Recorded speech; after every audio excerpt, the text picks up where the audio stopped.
Hello guys, আসসালামু আলাইকুম। তো সবাই কেমন আছো? তো আশা করি ভালো আছে। আমি আজকে নিয়ে আসছি খিচুড়ি। আজকে খিচুড়ি হবে, সবজি খিচুড়ি। তো প্রথমে ঝাল পেঁয়াজটাই দেখেন ব্রাউন কালার করে নেবেন।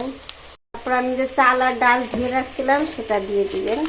দিয়ে ভালো মতো হলুদ দিছি, পরিমাণ মতো লবণ দিবেন, মানে যতটুকু একটু লাগে, এটা যার যার নিজের আন্দাজ। তারপরে জিরার গুঁড়ো দিবেন, কেউ আস্ত জিরা চাইলেও দিতে পারেন, আমি গুঁড়াটাই দিচ্ছি।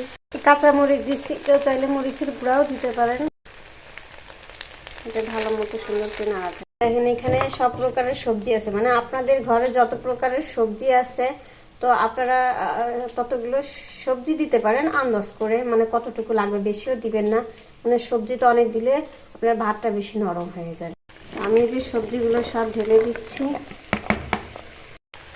দেওয়ার পরে নাড়বেন, এরপরে পুরোটা সব কিছু মিশাই দিতে হবে।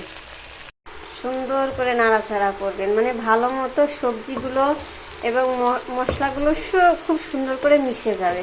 তাহলে হবে কি, খিচুড়িটা ঝরঝরে হবে। আর আপনি যদি বেশি একটু ভেজে নেন আর কি ইসে তেলে, তাহলে খিচুড়িটা মানে ভাতটা আরও সফট হবে, মলিন হবে, তো খেতে খুবই মজার হবে। তো এরকমই নাড়াচাড়া করে মানে 5 মিনিট বা 3 মিনিট কষাইলেই হবে, বেশি কষানো লাগবে না।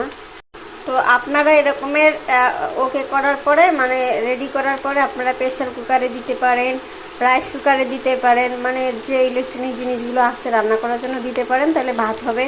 তো আমি এটা রাইস কুকারে দিব যাতে ভাতটা অনেক সুন্দর হয়। আমি বসা ভাত বেশি একটা রান্না করতে পারি না। হ্যাঁ, তো আমি এখন রাইস কুকারে দিয়ে দিব। হ্যাঁ, তো দেখেন আমি রাইস কুকারে অবশ্যই রেডি করে নিয়ে আসছি। এবার আমি গরম পানি দিয়ে দেবো, আপনারা ঠান্ডা পানিও দিতে পারেন, কোনো সমস্যা নেই। ঠান্ডা পানি দিলে হয় কি, সময় লাগে বেশি রান্নায় আর কি। গরম পানি দিলে আপনার সময়টা কম লাগে আর কি, আর কিছুই না। পরিমাণ মতো পানি দিবেন, যাতে বেশি নরম না হয়। একটা আইডিয়া তো সবারই, প্রত্যেকেরই আছে, তাই আর কি।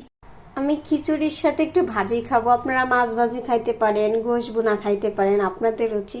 বাট আমার রুচিতে আসছে আমি খিচুড়ির সাথে আমি বেগুন ভাজি করব। মূলা আর হলো গিয়া বেগুন একসাথেই ভাজি করতেছি। এখন কত সুন্দর লাগছে দেখতে ওদের। রান্না প্রায় শেষের দিকে, আর একটু হলেই হয়ে যাবে। দেখেন অনেক সুন্দর হয়েছে, আর অনেক ঝরঝরাও ভাত হবে, অনেক সুন্দর লাগতেছে দেখতে। যখন ভাত হয়ে হয়ে আসবে টমেটো দিয়ে দিবেন সুন্দর। কেউ সালাদ দিয়েও খাইতে পারেন আপনাদের রুচি মতো। আমার হয়ে গেছে, তো কেমন হয়েছে সবাই কিন্তু বলবেন। এটা হলো ফাইনালি খিচুড়ি রান্না হয়ে গেছে। তো সবাই বলবেন কমেন্টে কেমন হয়েছে। ভাজি, মূলা ভাজি আর ডিম ভাজি, তো খিচুড়ির সাথে এটাই হবে। তো সবাই ভালো থাকবেন, আল্লাহ হাফেজ, বাই বাই, টাটা।